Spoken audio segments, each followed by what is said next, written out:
24년도 목표는 꾸준하게 매달 600만원을 슈드, 제피큐, QQQQ, 마이크로소프트웨어에 분산 투자를 하여 경제적 자유의 발판을 만드는 것입니다. 저는 이 목표의 성공을 위해서 제일 쉬운 길을 찾아가겠습니다. 인생은 컴퓨터 게임처럼 극악의 난이도로 U-Die를 보면서 계속 반복할 수는 없습니다. 그래서 쉬운 길을 가겠습니다. 안녕하세요. 다같이 부자 되자 다둥이 부자 아빠 다부입니다. 저는 가끔 게임을 즐기는데 40대라 그런지 점점 게임을 즐기는 난이도와 빈도는 낮아지고 있습니다. 이제는 정말 이지 모드로 스토리를 즐기는 게임을 많이 합니다. 인생도 난이도를 선택하고 살면 좋은데 대부분은 흑수저로 극악한 난이도로 인생을 시작합니다.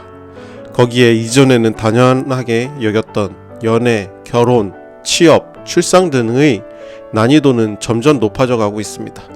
게임이라면 다른 쉬운 게임을 찾거나 아니면 포기하면 그만인데 인생은 또 그렇지가 않습니다.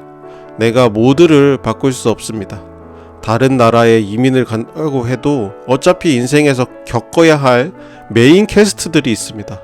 그래서 저는 개인적인 성공과 성취로 가는 길을 찾아보려고 합니다. 23년도에 제가 잿빛 1000주를 목표로 했었습니다. 어떤 사람에게는 가벼운 목표일 수도 있지만 직장인인 저에게는 의미 있고 큰 목표였는데 결국 목표 달성을 눈앞에 두고 있습니다. 이번 주에 매수를 마무리하면 확실하게 달성하게 되는 눈앞에 있는 목표입니다. 하지만 오늘은 24년도를 어떻게 또 매달 600만원씩 슈드, 제피큐, QQQ, 마이크로소프트에 분산 투자를 가능하게 할 것인지 그 방법에 대해서 이야기해 보려고 합니다. 제가 생각하는 가장 쉬운 방법은 바로 나를 바꾸는 것입니다. 너무나 쉽고 당연한 아는 이야기일 것입니다. 그럼 나를 바꾸는 쉬운 방법은 또 무엇일까요? 우리 모두에게는 기본 설정이 있습니다. 즉 환경에 대해 습관적으로 사고하고 반응하는 방식입니다. 하지만 이러한 기본값을 재설정할 수 있다면 어떨까요? 제가 24년도 목표를 위해서 생각하는 디폴트 값, 제가 바꿔야 할 기본값은 크게 두 가지입니다. 바로 배고픔과 심심함입니다.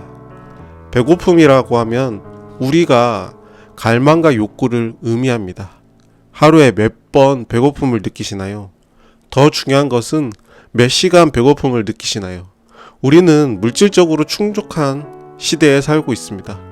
배고프면 즉각적으로 간식도 먹고 맛있는 걸 사 먹을 수도 있습니다. 우리의 욕구와 갈망이 금방 충족됩니다. 그래서 게을러지고 지금의 상황에 그래도 이 정도면 괜찮지 하고 안주하게 됩니다. 배고픔이라고 하는 것은 단지 음식에 관한 것이 아니라 편안함, 성공, 즐거움에 대한 우리의 욕구에 관한 것입니다. 그러나 종종 이러한 갈망은 우리를 장기적인 목표에서 벗어나 단기적인 길로 인도를 합니다. 상상해 보십시오. 이 배고픔을 활용하여 우리의 열망을 향해 방향을 바꿀 수 있을까요? 저는 항상 즉각적인 성공을 갈망했었습니다. 그리고 빠르게 경제적 자유를 달성하고 싶어서 투자가 아닌 투기를 해왔고 이러한 결과는 매번 마이너스 수익률이 결과를 대변했습니다. 하지만 이러한 갈망을 지속적인 노력과 학습으로 전환하는 방법을 배웠으며 저의 인생의 경로도 바뀌었습니다. 이제는 급하지 않게 잿빛 1000주 목표를 달성하고 내년에는 또 저의 경제적 자유 달성을 위한 목표를 실현을 위해서 제 자신의 기본값을 배고픔으로 바꿀 것입니다. 그리고 심심함이란 즉시 만족되지 않을 때 이탈하는 경향을 의미합니다. 하루 중 지루할 틈이 있나요? 잠깐 쉬는 시간에도 핸드폰을 손에 놓지 않고 많은 정보를 습득합니다. 이런 걸 자기 전까지 합니다. 빠르게 변화하는 세상에서 우리는 종종 즉각적인 만족을 추구합니다. 하지만 심심함은 창의성과 자기 성찰의 공간으로 받아들인다면 어떨까요? 우리는 항상 바쁘게 살 필요가 없습니다. 나를 위한 지루한 시간이 필요합니다. 그러다 보면 자연스럽게 생각할 시간이 생기고 나의 삶의 방향을 뒤돌아볼 수 있는 여유가 생깁니다. 그런 지루함은 배당주 투자를 하면서 많이 느끼게 됩니다. 다른 성장주는 하루에도 몇십 % 오르기도 달나라를 가기도 하는데 배당주는 엉금엉금 기어가는 거북이 같습니다. 이러한 순간을 받아들이는 것이 심심함에 익숙해지는 것입니다. 동화가 주는 교훈처럼 꾸준한 거북이는 결국 토끼보다 빠르게 결승선에 도착합니다. 원하는 목표를 달성하기 위한 배고픔은 자신이 투자하는 주식을 더 잘 탐구하게 만듭니다. 투자에 대한 더 큰 그림을 보게 됩니다. 투자에는 장기적인 접근 방식이 필요한 경우가 많습니다. 배고픔, 굶주림을 해결하기 위해서 바로 매도하고 또 허기와 갈증을 해결하기 위해 매수하고 매도하다 보면은 실수를 하게 됩니다. 배고픔, 굶주림을 기본값으로 바꾸게 된다면 장기적인 관점에서 내가 조금 배고프더라도 절제하게 됩니다.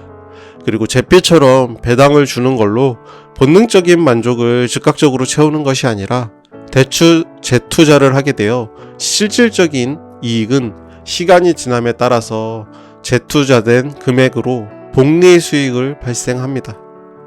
인내심을 바탕으로 한 심심함은 투자에서 매우 중요합니다. 시장은 변동하지만 저와 같은 배당 성향의 투자자들은 단기적인 시장 흐름에 반응하기보다는 추세를 유지함으로써 이익을 얻는 경우가 많습니다. 심심함을 이겨내고 그 지루한 시간을 인내하는 것을 통해 배당금을 체계적으로 재투자할 수 있으며 이는 시간이 지남에 따라 투자 가치를 크게 높일 수 있습니다. 이 접근 방식에는 시장이 특별히 흥미롭지 않은 경우에도 배당금을 지출하는 대신 재투자를 지속해야 합니다. 이러한 배고픔 그리고 심심함의 디폴트는 꼭 투자에만 필요한 것은 아닙니다. 실질적으로 배고픔을 느끼는 시간은 인간의 신체적 건강에도 세포를 재생산하여 건강에도 좋습니다. 저는 배고픔을 당연하게 느끼고 배부름을 불편하게 생각하는 기본값을 바꿔서 올해에만 10kg 정도 감량을 했습니다. 덕분에 평소에 활기차고 이전보다 쉽게 피곤해지지 않습니다. 심심함 또한 마찬가지입니다. 우리에게 필요한 공부, 독서, 운동, 글쓰기 등은 유튜브, 영화, 게임보다 훨씬 지루합니다. 유튜브, 영화, 게임 등에서는 우리의 뇌가 지겨움, 지루함을 느끼지 않도록 즉각적인 도파민을 분비하여 많은 금방 중독에 빠지게 만듭니다. 그러한 것에 취해서 우리는 하루의 대부분을 의미 없는 시간으로 보냅니다. 돈으로 살 수 없다는 그 귀중한 시간을 우리는 얼마나 의미 없게 소비하는지 모릅니다. 그렇지만 심심함, 지루함을 디폴트로 바꾸면 우리는 그 시간에 진정으로 우리가 필요한 일에 더욱 집중할 수 있습니다. 24년이 아직 시작되지 않았지만 저는 굳이 새해를 기다리지 않고 이 두 가지 초기값을 바꾸기 위한 노력을 하고 있습니다. 배고프고 심심한 이 기본값이 저는 저의 경제적 자유를 달성하기 위한 성공의 길을 쉽게 만들어준다고 믿고 있습니다. 그래서 그 성공의 길을 쉽게 가기 위해 저는 그저 꾸준히 터벅터벅 걸어가겠습니다. 오늘도 영상에 공감이 되셨다면 좋아요와 구독 부탁드립니다. 감사합니다.